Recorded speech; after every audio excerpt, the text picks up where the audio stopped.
वीरेन जी, स्वागत है आपका। तो अब सब सवाल के जवाब मिल गए विपक्ष को वीरेन जी, या अभी भी कुछ सवाल बाकी हैं एसआईआर को लेकर? देखिए, एसआईआर सही है या गलत ये सवाल ही नहीं था। सवाल तो सिर्फ ये था कि नफा कर रहा है कि नुकसान कर रहा है। बात इतनी सी है। चुनाव आयोग को अधिकार है, मतदाता सूची सही करता है, बनाता है, बिगाड़ता है, काट छाट करता है, जो सही चीज है उसको लाता है वोटर, बाकी फर्जी वोटर भगाता है। इसमें सही और गलत की बात नहीं आई। बात यह आई कि एसआईआर से भाजपा को फायदा हो रहा है, विपक्ष को नुकसान हो रहा है। भाजपा को फायदा इसलिए हो रहा है कि मुसलमान वोट, रोहिंग्या वोट, फर्जी वोट काट दिए जा रहे हैं, और भाजपा ये कहती है कि यही विपक्ष के वोटर थे अधिकतर। असली जो है विवाद का कारण सिर्फ इतना था, और प्रक्रिया चूंकि कानूनी है, संवैधानिक संस्था की है, तो उसको गलत ठहराना, सही ठहराने का कोई सवाल ही नहीं है। देखिए, चुनाव आज सुप्रीम कोर्ट ने कहा कि एसआईआर वोटर लिस्ट की शुद्धता है, और शुद्धता में वोटर लिस्ट को सही करना, ठीक करना, ये उसका अधिकार है। लेकिन आरोप जब ये लगते हैं कि विपक्ष के वोट काटे जा रहे हैं, मुस्लिम वोट काटे जा रहे हैं, तो इसको लेकर लोगों ने आपत्ति की कि एसआईआर गलत है, एसआईआर में पक्षपात हो रहा है। देखिए, एक बात बहुत साफ है कि किसी प्रक्रिया को लेकर शुरू करने पर मकसद क्या है, उसकी मंशा क्या है, इससे उसकी शुद्धता और उसकी गंदगी तय होती है। संवैधानिक संस्थाओं को हमेशा इस कसौटी पर खरा उतरना होगा कि वो निष्पक्ष हैं, वो पक्षपातपूर्ण नहीं है। और एसआईआर की प्रक्रिया में जब तक ये बात रहेगी तब तक उन पर कोई उंगली नहीं उठा पाएगा। और एक बात और आई कि एसआईआर की वजह से जिनके नाम कट गए उनकी नागरिकता पर कोई खतरा नहीं है।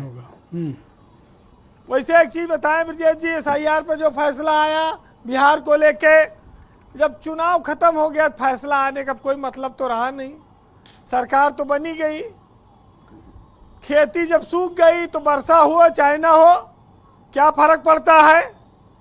तो वैसे ही है कि फैसला लॉजिकली सही है, कोर्ट का डिसीजन एकदम सही है, लेकिन यहाँ इस बात को भी ध्यान में रखना होगा कि इस देश में लोकतांत्रिक सिस्टम में चुनाव निष्पक्ष होने चाहिए। चुनाव की निष्पक्षता पर किसी प्रकार की कोई उंगली न उठे, सवाल न उठे, ये संवैधानिक संस्थाओं का कर्तव्य है।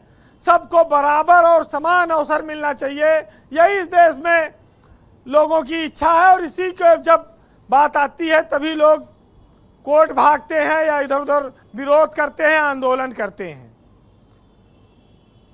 हम जिस देश में रहते हैं वो कोई गूंगे बहरों का देश तो है नहीं, वोकल है, आवाज उठाने वालों का देश रहा है, और जिन लोगों ने सही आवाज उठाई उनका बड़ा सम्मान रहा है, उनके साथ देश की जनता जुड़ती रही है। कोर्ट हो, न्यायपालिका हो, उसके फैसले पर तो कभी किसी ने सवाल खड़ा किया ही नहीं है जी। लेकिन जो सबको नियंत्रण करने वाली व्यवस्था है, उसकी यह जिम्मेदारी है कि वो सरकारों को भी गलत करने से रोके, वो हर एक कॉमन आदमी के हितों की रक्षा करे, क्योंकि यही लोकतंत्र की असली ताकत है। इसीलिए लोकतंत्र बनाया गया था। और जब तक ये पारदर्शिता कायम रहेगी तब तक लोगों का भरोसा कायम रहेगा। पारदर्शिता घटेगी, लोग आप पर उंगलियां उठाएंगे। तो कोर्ट भी इस कसौटी से अलग नहीं है, और मैं या इस देश की जनता, हर कोई इस बात को मानता है कि निष्पक्षता हर काम की पहली कसौटी होनी चाहिए और रहेगी। जहां तक एसआईआर के लेकर आज बात आई है, फिर से इस देश में तमाम लोगों ने फर्जी आधार कार्ड बनवा रखे हैं, बांग्लादेशी रोहिंग्यों ने बनवा रखे हैं जी। कुछ पैसा खर्च करके तमाम दस्तावेज बन जाते हैं, लोग पासपोर्ट तक बनवा ले रहे हैं। ये भी लोगों ने देखा, उस पर भी पूर्ण विराम लगे। उन सब चीज़ों पर भी सरकार को काम करना चाहिए। जिस दिन फर्जी कागज बनाने पर कठोर कारावास, कठोर आजीवन कारावास श्रम मिलने लगेगा, उस दिन ये चीज़ें अपने आप हतोत्साहित होकर गिर जाएंगी। क्योंकि अनेकता में एकता ही हमारी पहचान है, इसीलिए मेरा भारत महान है। महानता की बड़ी सारी कहानियां हैं, लेकिन समस्या इस बात की है जी कि ईवीएम, मतदाता सूची, निर्वाचन आयोग, ये सब एक ही चीज हैं और इन पर विपक्षी पार्टियां अविश्वास जताती रही हैं। इनको पारदर्शिता के साथ समाज में खड़ा रहना पड़ेगा। जहां तक बात है बीजेपी की, देखिए वो संगठन है, संसाधन है, चुनाव जीतने के लिए उनके पास लोग हैं, मेहनत है, तमाम सारे फैक्टर्स हैं। जी, कंक्लूड उसके करें बाद प्लीज। जी। जातिवादी तमाम हिंदू मुस्लिम पर तमाम बातें आती हैं। लेकिन हमारे देश में बड़ा विश्वास चलता है कि गलत करोगे तो तुम्हारे साथ गलत होगा, जो पाप करेगा वो नष्ट हो जाएगा। लेकिन इस पर एक व्यंग्यकार ने 4 लाइन लिखी है, आप सुनिएगा कि कैंसर से मरती हैं हस्तियां और हैजे से बस्तियां, जी। वकील रक्तचाप से और कोई नहीं मरता इस देश में अपने पाप से। बहुत शुक्रिया आपका वीरेंद्र जी, बहुत